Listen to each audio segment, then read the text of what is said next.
Sebabnya bagi kita sekarang harus back to the Bible itu. Kembali ke ajaran Rasul-Rasul dan Yesus Kristus sebagai batu penjuru. Itulah bangunan yang tidak hancur. Di luar itu semua nanti akan hancur, saudara-saudaraku. Tetapi kita juga harus menjadi contoh dari pengajaran itu.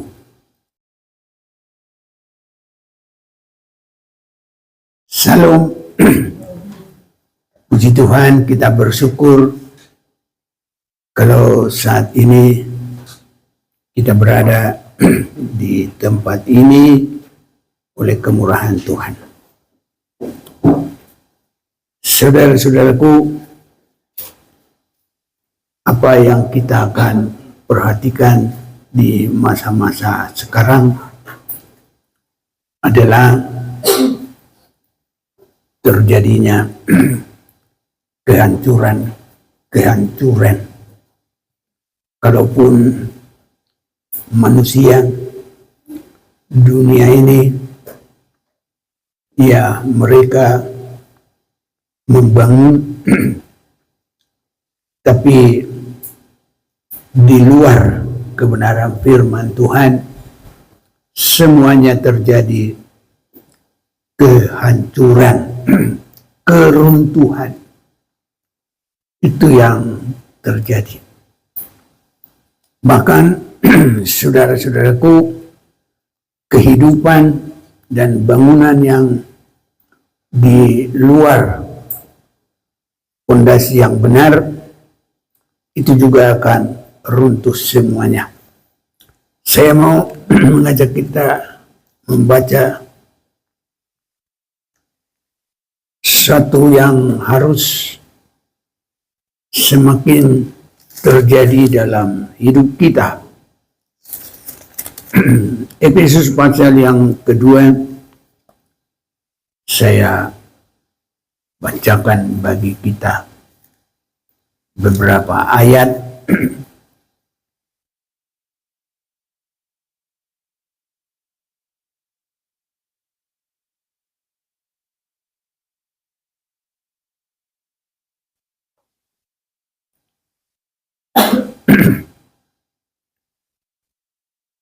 Mulai dari 18, Efesus pasal 2 mulai dari 18. Demikianlah kamu bukan lagi orang asing dan pendatang, melainkan kawan sewarga dari orang-orang kudus dan anggota-anggota keluarga Allah yang dibangun di atas dasar para rasul dan para nabi, dengan Kristus Yesus sebagai batu penjuru. Di dalam Dia tumbuh seluruh bangunan rapi tersusun menjadi bait Allah yang kudus di dalam Tuhan. Di dalam Dia kamu juga turut dibangunkan menjadi tempat kediaman Allah di dalam Roh. Saudara-saudaraku, sekarang ini terlalu banyak yang runtuh-runtuh.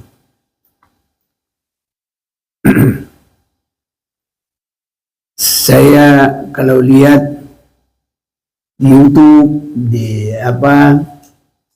kalau di Cina itu banyak tempat-tempat tinggi dan itu tantangan besar. Saya pikir kalau saya dikasih pray saja pun, kalau mau tinggal seperti situ saya tidak berani, tapi mereka ya suka tantangan begitu. Nah, baik tempat begitu, baik yang dibangun di tempat-tempat yang begitu banyak tantangannya. Kalau di Amerika juga pernah juga ada saya naik di atas kaca itu, kita lihat ke bawah, saya nggak suka, baru berapa meter jangan saya lagi, ya, karena rasa bisa jatuh itu banyak.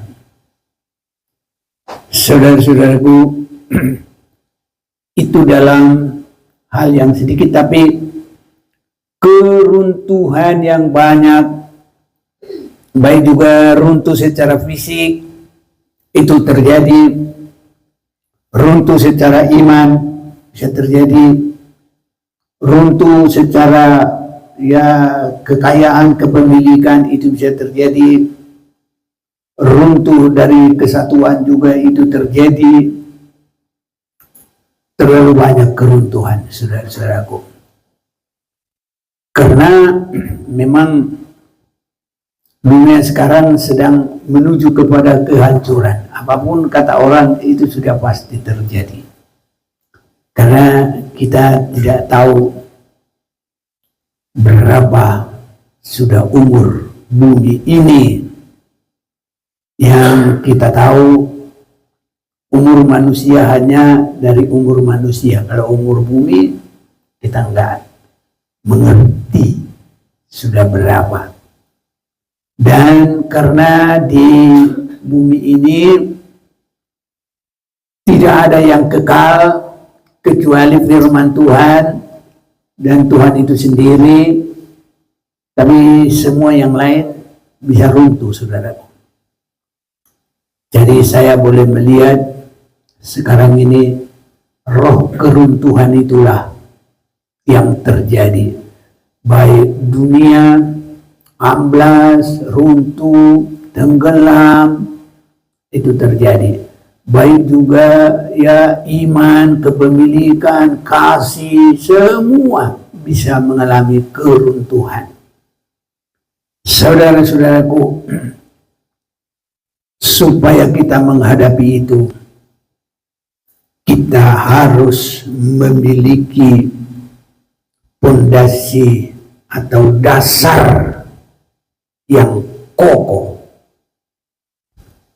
Ya, demikianlah kamu bukan lagi orang-orang asing dan pendatang, melainkan kawan sewarga dari orang-orang kudus dan anggota-anggota keluarga Allah yang dibangun di atas dasar para rasul dan para nabi, dengan Kristus Yesus sebagai batu penjuru. Di dalam Dia tumbuh seluruh bangunan rapi tersusun menjadi bait Allah yang kudus di dalam Tuhan. Inilah, saudara-saudaraku, satu-satunya bangunan yang tidak runtuh, tidak rubuh sampai kapanpun. Ini, saudara-saudaraku, dan biar kita memiliki yang kokoh ini. Jadi di dalam Dia tumbuh seluruh bangunan. Ya, ataupun kalau kita lihat mulai dari 19, demikianlah kamu bukan lagi orang asing dan orang pendatang, melainkan kawan sewarga dari orang-orang kudus dan anggota-anggota keluarga Allah yang dibangun. Jadi kita ini adalah bangunan Tuhan yang berpondasi, yang tidak akan rubuh. Saya kadang-kadang lihat-lihat di YouTube, saya senang lihat-lihatin aja. Jadi kadang saya lihat jalan itu bisa pecah, ya, ada yang hancur, rubuh. Ini saudara-saudaraku. Dan hal yang seperti itu terus akan semakin terjadi karena ya, tatanan bumi ini sudah semakin kacau semuanya. Jadi kalau kita lihat iklim, perjalanan dari iklim itu sudah semakin kacau semuanya, sehingga bisa terjadi tabrak-tabrakan. Nah, kalau petir itu karena ada apa katanya ion positif, ion negatif, tabrakan. Nah itu. Tapi semuanya sudah aku. Itu sebabnya ada kadang-kadang langsung ya topan tornado, topan ya El Nino, topan apalagi tsunami, Paknami. Barangkali begitu, saudara. Ada lagi nama-namanya, banyak lagi. Ini saudara-saudaraku. Itu semua termasuk tatanan bumi yang sudah semakin ya tidak stabil. Sampai kepada kasih manusia juga. Itu saudaraku. Persekutuan manusia juga itu. Tetapi kalau keimanan kita, ibadah kita benar-benar sesuai dengan firman Tuhan, semua itu tidak terjadi. Kita adalah bangunan yang kokoh. Ini saudaraku, saya senang. Itu sebabnya bukan waktunya sekarang yang ikut-ikutan yang asal-asalan. Harus benar-benar dibangun di atas pondasi. Ya. Di atas pondasi yang baik, di atas pondasi yang benar. Iya. Jadi yang kuliah, kalau ini dijabarkan, dunia bisa khawatir, saudara-saudaraku, ya. Ya kalau yang kuliah bisa nerangin ini, kamu itu dapat dari mana pengetahuan itu bisa begitu nanti, saudaraku. Tapi Alkitab sudah katakan itu pasti terjadi semuanya. Jadi kita tidak usah ragu untuk membicarakan itu. Amin, saudaraku. Iya, semua akan terjadi kehancuran. Kehancuran persekutuan manusia. Nah, itu nanti puncaknya perang Harmagedon. Nah, itu ke situ tidak bisa tidak, pasti. Roh membunuh itu terlalu mudah. Mulai membunuh secara bangsa-bangsa sampai secara negara-negara ataupun sampai secara suku-suku, sampai secara pribadi-pribadi di dalam hubungan yang dekat. Semua itu akan terjadi. Tapi kita bersyukur ada bangunan di atas dasar yang benar, yang tidak akan rubuh. Ya, tapi terus rapi tersusun menjadi bait Allah yang kudus di dalam Tuhan. Saudaraku, biar ini termasuk menjadi terutama bagi kehidupan kita. Terutama. Boleh kita kerjakan apapun usaha pekerjaan kita, tapi harus kita menjadi bangunan yang tidak akan rubuh. Ini yang pertama. Dan untuk itu Tuhan memberikan semuanya. Saudara-saudaraku, kalau kita perhatikan ini artinya memulai dari dasar kekristenan. Dasar kekristenan itu adalah Yesus Kristus. Dasarnya dari situ semua, awalnya. Makanya Kristus itu diurapi menjadi juru selamat. Ya, bukan Bapa surgawi, tapi Kristus. Kristus artinya diurapi untuk penyelamatan, bukan Roh Kudus. Dan ini sangat penting kita harus perhatikan. Dan itulah disebutkan di sini dasar, ya, sebagai batu penjuru yang paling menopang dan yang sangat berpengaruh. Baru di dalamnya nanti ada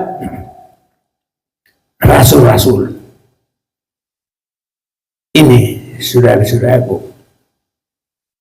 Jadi bangunan ini berarti diberikan kepada tidak lagi hanya sebagai Yahudi saja, orang Israel saja, bukan.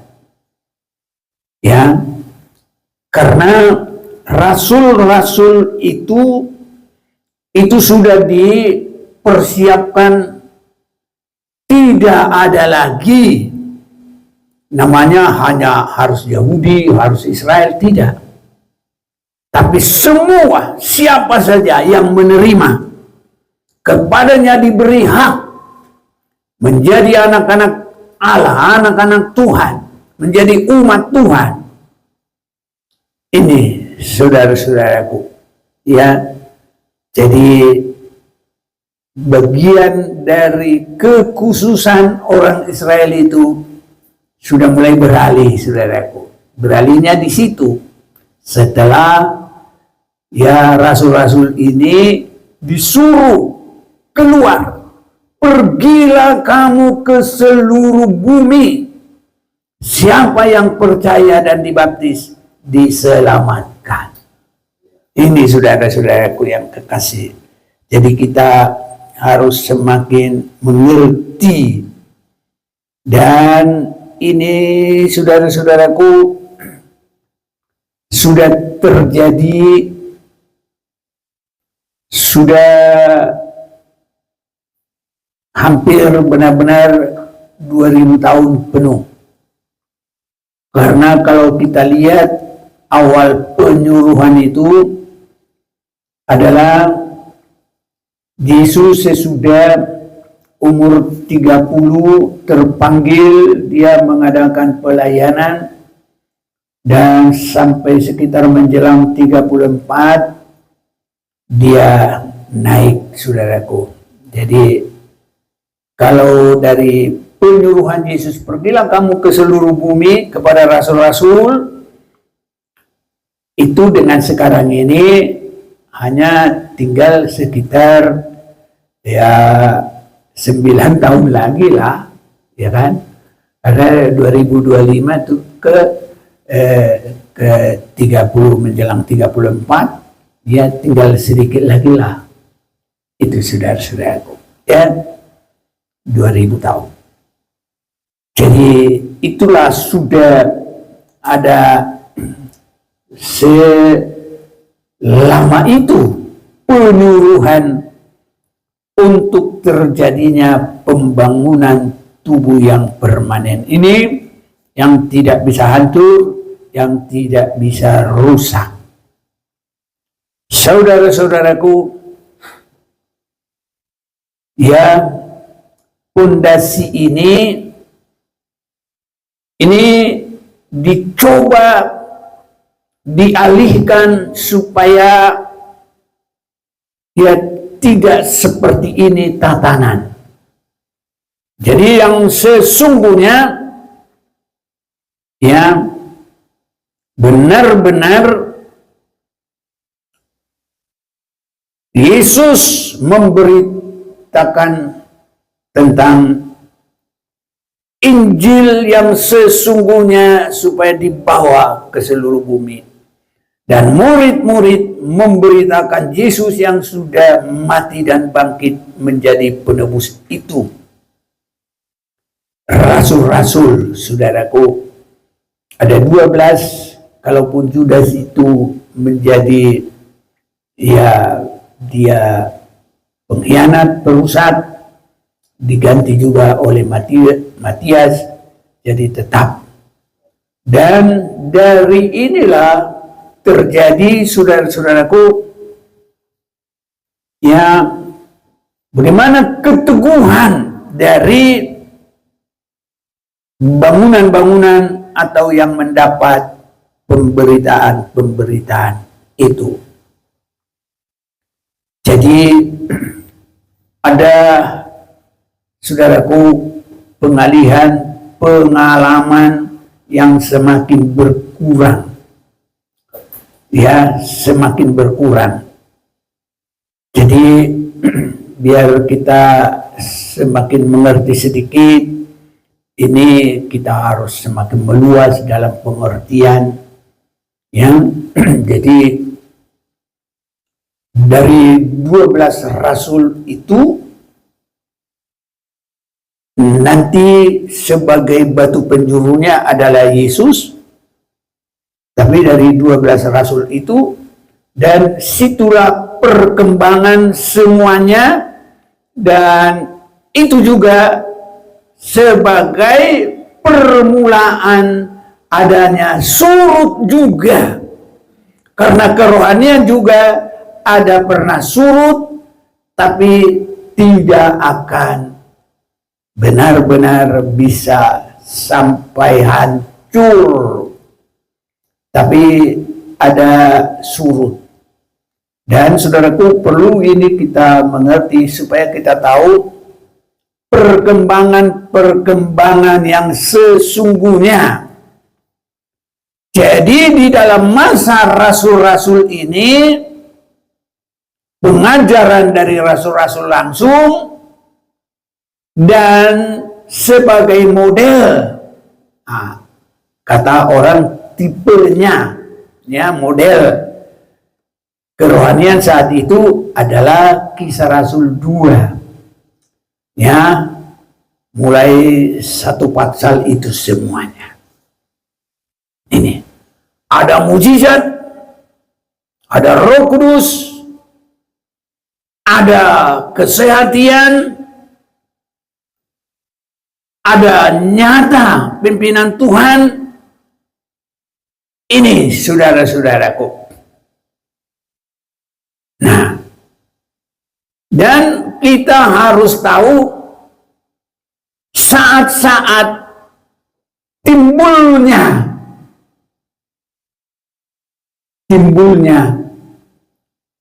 kerohanian itu waktu kapan ini.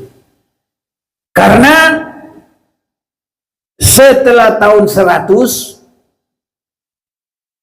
kerohanian ini itu mulai ada mundur. Kenapa? Tidak lagi langsung ya rasul yang memimpin. Rasul itu sudah meninggal semua. Jadi ada perkembangan. Dan perkembangan itu justru kemunduran. Setelah sekitar tahun 100 rasul itu sudah meninggal.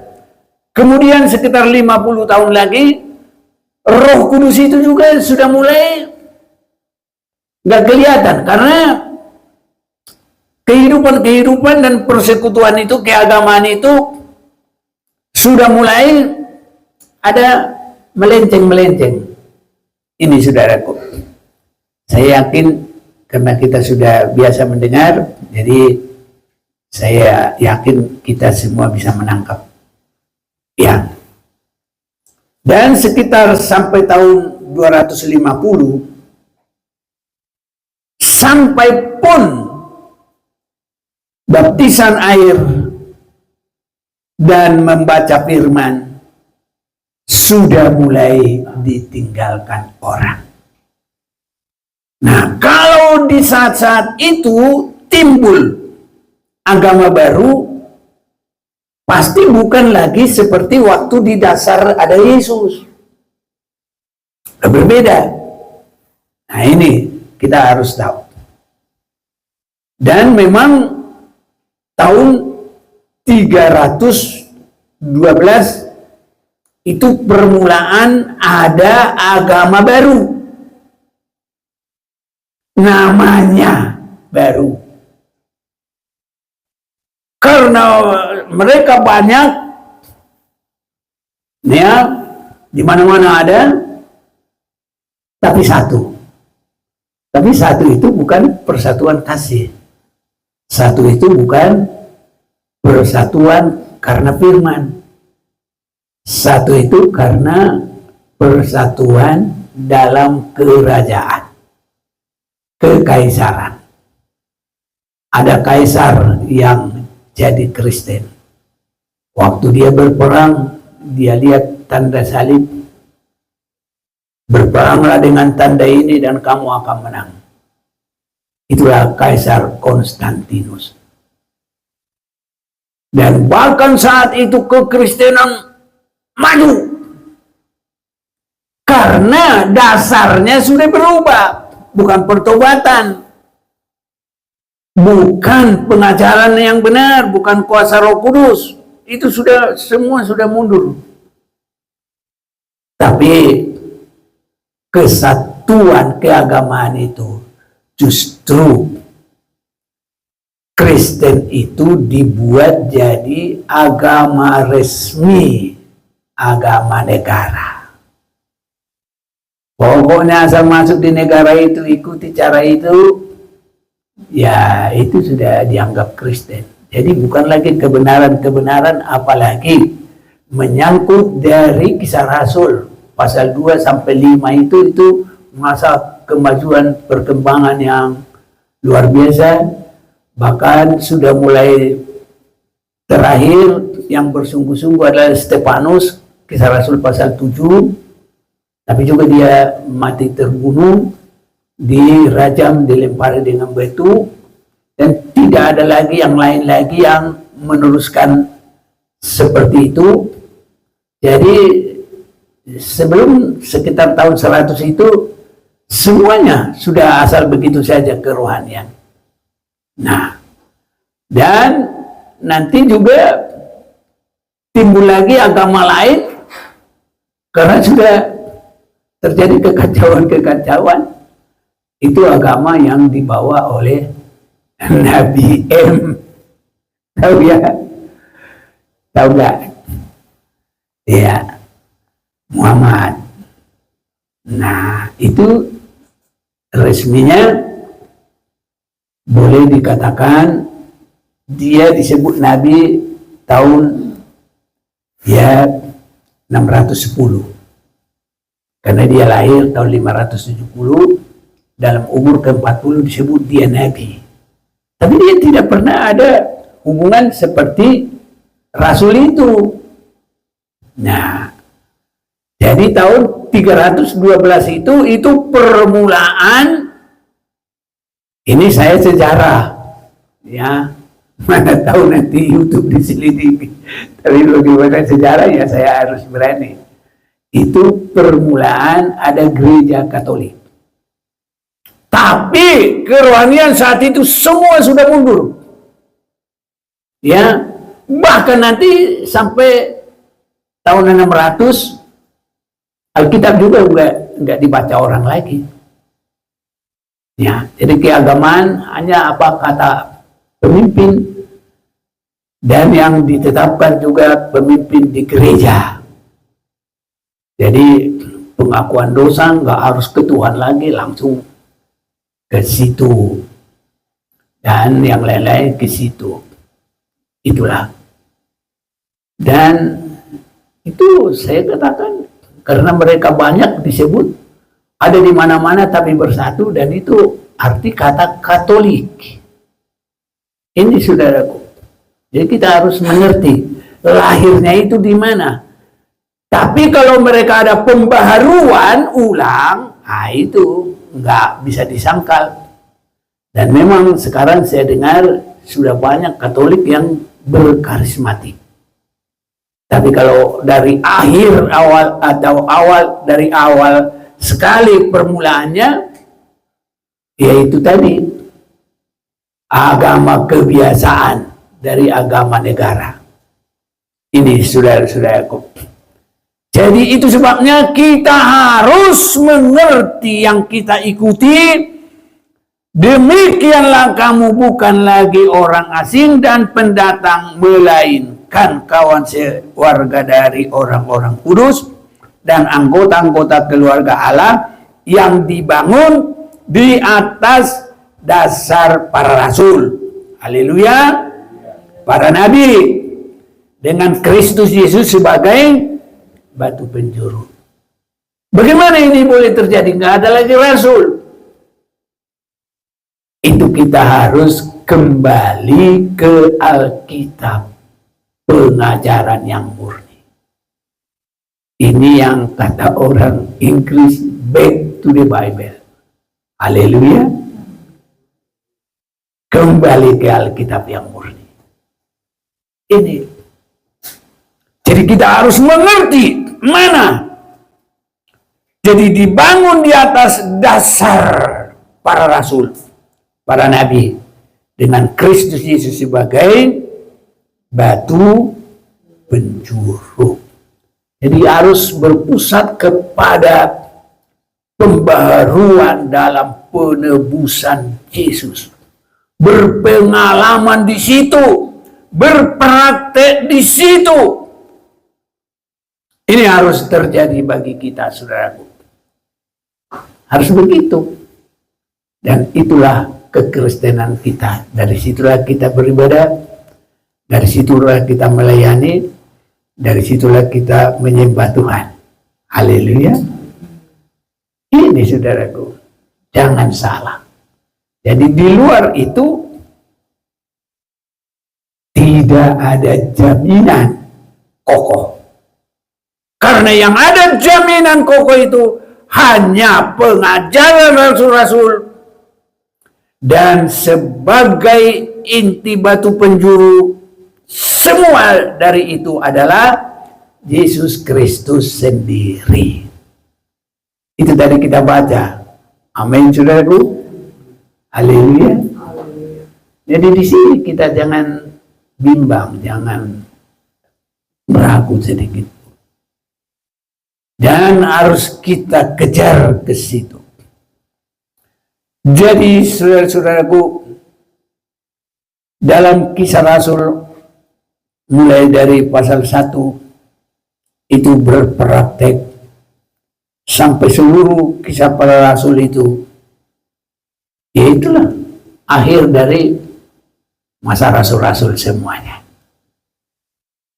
Sebabnya bagi kita sekarang harus back to the Bible itu, kembali ke ajaran rasul-rasul dan Yesus Kristus sebagai batu penjuru. Itulah bangunan yang tidak hancur. Di luar itu semua nanti akan hancur, saudara-saudaraku. Tetapi kita juga harus menjadi contoh dari pengajaran itu. Inilah saudaraku, harus jadi penampilan kita. Jadi ya, pengiringan kita, keagamaan kita, ibadah kita, pelayanan kita, semua harus mengarah ke situ. 2 Korintus pasal yang ketiga. Saya mau ajak kita mau lihat ini.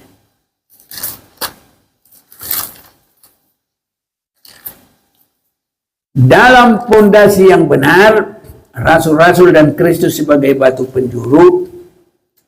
Saudara-saudaraku, ya, ayat 3, 2 Korintus 3 ayat 3. Karena telah ternyata bahwa kamu adalah surat Kristus. Haleluya. Harus ke sini, saudaraku. Kalau ini kita nggak bisa masuk, apapun kata kita, orang nggak percaya.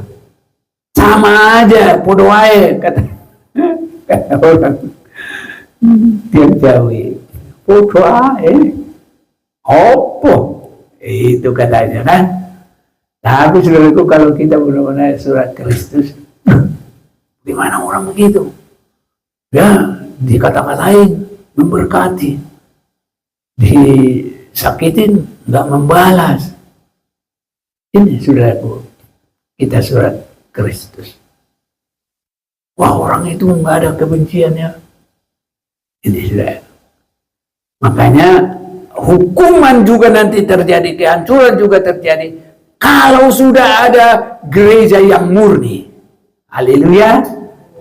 Amin. Biar kita menuju ke situ. Biar kita juga ada alatnya Tuhan. Kiranya Tuhan tolong kita. Sama semua, kiranya Tuhan tolong kita. Iya, saudaraku, harus begitu. Kalau nggak gitu apa? Jadi adalah dibangun di atas dasar para rasul dan Kristus sendiri sebagai batu penjuru. Nah, mana ini nanti kalau kita sudah tampilkan itu, Tuhan bisa datang dan hukuman buat dunia ini boleh terjadi. Ya, di situ saudara-saudaraku. Jadi harus ada yang terselamatkan. Waktu Sodom Gomora dihancurkan, sebenarnya pertamanya selamat ada 4. Si Lot dan istrinya dan kedua anaknya. Waktu terjadinya air bah, ada berapa yang selamat? 2 kali lipat. Dari 4 jadi 8. Ya, 3 pasang, saudaraku. Jadi kalau Lot 1 pasang, tapi anaknya cewek 2 bersaudara. Nah, makanya di akhir zaman, saudaraku, nikah harus baik. Haleluya. Harus ke situ. Kalau enggak, masih belum nanti, masih bisa terus nanti gonjong semua. Kayak Lot. Nah, itu saudaraku. Jadi kalau nikah itu sudah baik, ya syukurlah. Ya, ini saudaraku. Makanya nikah-nikah ini juga lagi digoncang banyak ini. Jadi kita semua harus bergumul supaya masing-masing bertanggung jawab. Nikahnya dibangun di atas Kristus, atau mulai dari dibangun di atas rasul-rasul, dan Kristus adalah batu penjuru. Haleluya, saudaraku. Itu saja yang tidak hancur, lainnya itu hancur. Di ilmu, di apa, di kaya, di semua hancur, di pangkat hancur. Tapi kalau di pengajaran rasul, Kristus sebagai batu penjuru, makanya kembali ke Alkitab yang murni.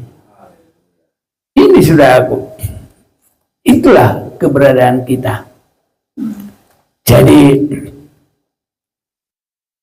nantinya saudaraku, kekristenan yang awal itu, yang benar-benar rasul-rasul dan Kristus sebagai batu penjuru, itu hanya sampai di dalam kisah para rasul. Itu nanti sesudah itu goncang, saudaraku, sampai nanti tidak ada kebenaran sama sekali. Orang mau selamat katanya harus beli surat. Ini.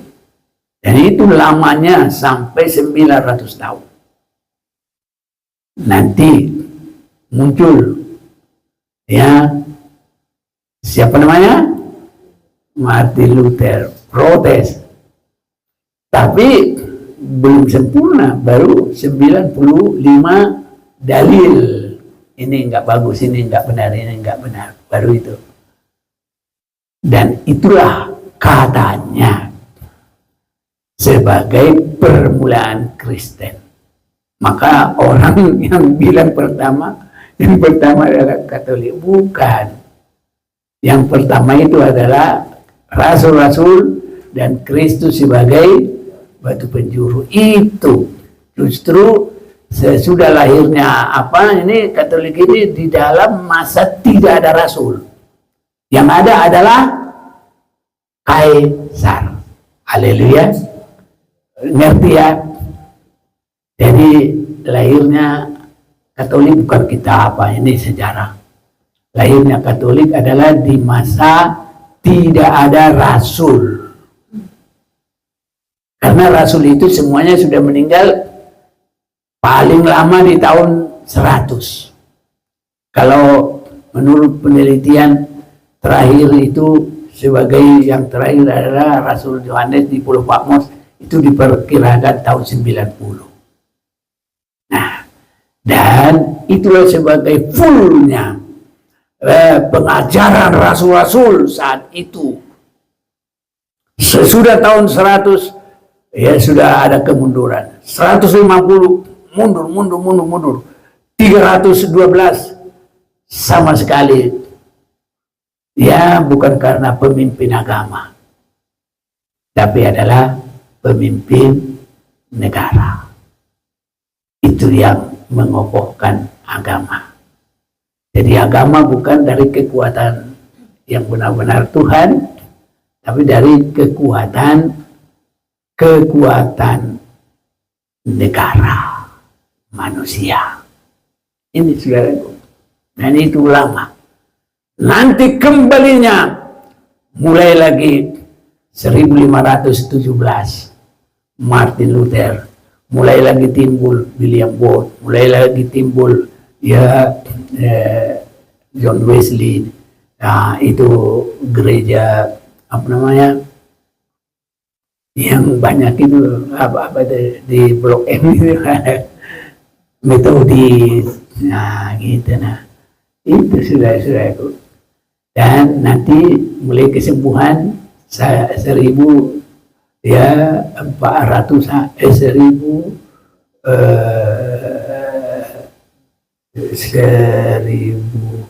1948 kira-kira gitu.